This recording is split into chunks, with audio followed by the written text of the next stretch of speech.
Does the Peregrine 11 swoop in for the win, or is it a dive bomb? Let's find out.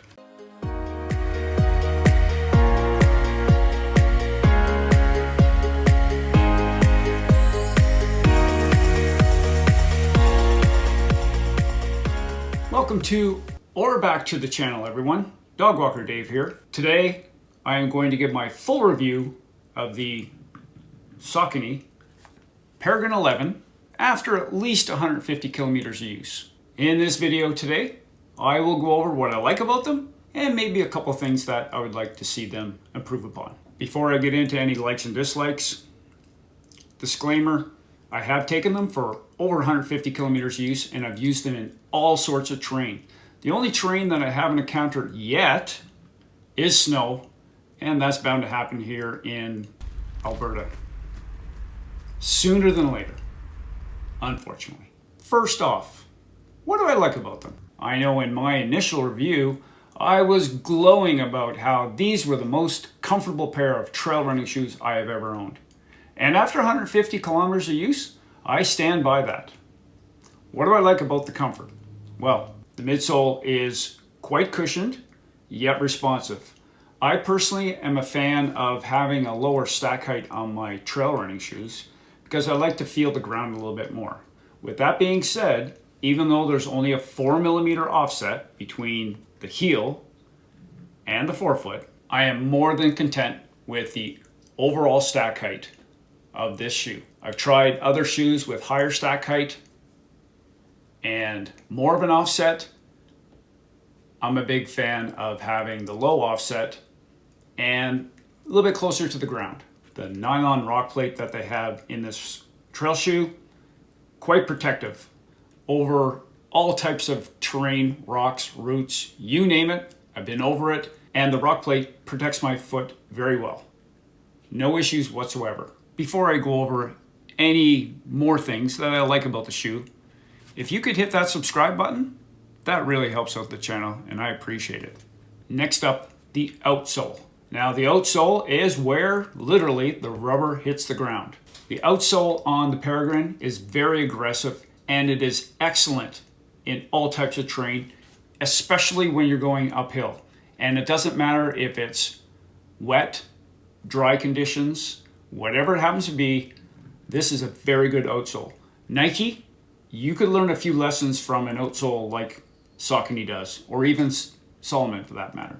My only gripe about the grip, see what I did there, is that the lugs tend to slant towards the back, which means that when you're going uphill, they grip very well. But what I find is that when I'm going downhill on any type of loose gravel, because they are slanted this way, kind of towards the back,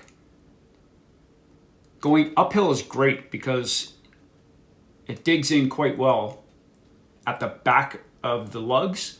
But when you're going downhill, that little bit of slant means that there's a little bit less traction going downhill. Coming from Salomon, the Speed Cross, because of their lug pattern, I find them a little bit better going downhill. But overall, the outsole is great. Now on to the upper. The upper is very protective, very minimal welded overlays on the upper, but it has a great toe cap. So in those situations where you're running on trail and you happen to kick a rock or a root or something, I've had no issues with foot protection on the toes. And if you see my toes in real life, they are a mess. So I can use all the protection that I can get from a toe cap. It has a semi-gusseted tongue, and my only gripe about the tongue, it's very well padded, not too thick and not too thin, just right. But if the tongue were just a little bit longer, I would find that that would be quite beneficial, especially if you do the heel lock. I don't do the heel lock, but if you have to go to that last eyelet, that extra little bit of tongue length would help. Now to continue on with the upper, I found that I needed probably 50 kilometers, maybe a little bit more, in order to break it in. Found it to be a little bit stiff, but after it was broken in, it fits very well on my foot. In saying that, if you've never run in Saucony before, they tend to fit a little wide in the forefoot and in the heel. And for most people, that's what they need. For myself, my foot's a little bit narrow, so I have to really cinch down the laces in order to get that snug fit so that my foot's not flopping around. To continue with the upper, I find Saucony fits just a little bit long. So I purchased the 10.5 and I tried them on the store. They fit great. The 10 were a little bit too snug, so I am actually kind of in between a 10 and a 10.5.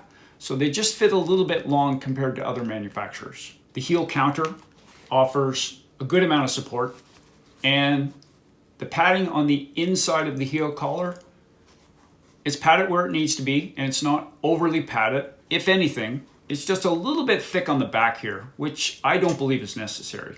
After some good solid use, there's absolutely no sign of wear and tear on the outsole. The upper is holding up quite well. No signs of wear on the mesh anywhere on the shoe itself. I can see putting hundreds of kilometers on this shoe, and I can't wait to try them in the winter. I know that sounds weird, but I am looking forward to running in them in the snow. Not really looking forward to the snow, but I'm looking forward to putting them to the test in snowy conditions, which probably will happen quite soon here in southern Alberta. Overall, I can see why people like the Peregrine line of Saucony. I had a Peregrine 7, I believe, a few years back, and it was a solid shoe.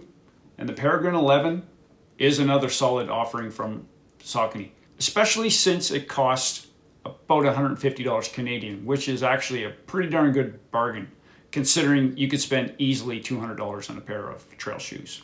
That's all I have today, everyone. Overall, I have to say that the Peregrine 11 have been my favorite trail shoe thus far. Time will tell to see if they last 500 or more kilometers. I'm pretty sure they will. Thanks for watching, everyone. I really appreciate the support of the channel. And again, maybe consider hitting that subscribe button, as it really helps out the channel. Have yourself a wonderful day, everyone. Peace.